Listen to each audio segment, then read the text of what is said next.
And good morning, everybody. Mike Niemiec here with some early morning grain and oilseed comments for midweek, Wednesday, August 9th.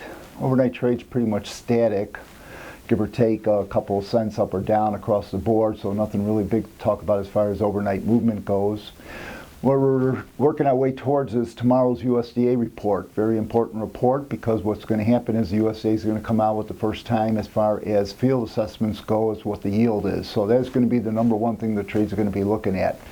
And the average trade guess right now is 166.2 for the corn and in the neighborhood of around 47.5 bushels per acre for the soybeans. That's down versus a current USDA trendline yield. So on paper, that would be a little bit supportive. Now, I guess the question is that this is, once again, early in the game as far as August. We still got the whole month of August to go through as far as to see if the yields are going to get better or worse than where we're currently at. The next thing that the trades are going to look at is the carryout numbers. And carryout numbers roughly for wheat here in the U.S. is roughly around 900 million bushels. For the corn, 2.0, and for the beans, 425 million bushels. That also is down from where the USDA is currently at. However, on paper, both that yield and the USDA's carryout numbers may once again not be all that interesting to the trade as far as being bullish. So a lot of wiggle room after the report. The one thing I will say, however, that I think it maybe is a backdrop. It's not going to happen today. It's not something, but put in the back of your mind, the USDA is going to come out with world carryout numbers. And what's going on there is that the world carryout numbers have been coming on down. So in essence, we're not having this big oversupply, not that it's a bullish supply situation, and take that into consideration as well as that the U.S. dollar has also been somewhat of a thorn in the side of U.S. exports. The U.S. dollar has been coming on down.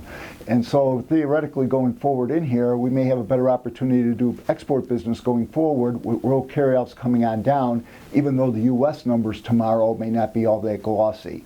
So once again, a give and take as far as that goes. Other than that, the other thing that you probably got to concern yourself about is that the trade is still net long across the floor except for the soybean meal. So once again, that'll also come into play tomorrow as far as positions go.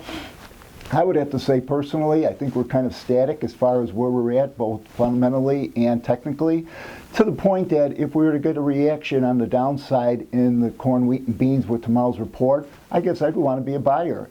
Conversely, if we go get a rally, roughly around 10-15 cents on the upside, we still got a crop out there and the carryouts are not all that bullish, I'd want to be a seller. So more or less static trade, but once again, it's going to be more important what the USDA says tomorrow rather than what I'm saying right now. So anyway, we'll see what happens. These are my opinions, not that of ADM or ADMIS. Thank you.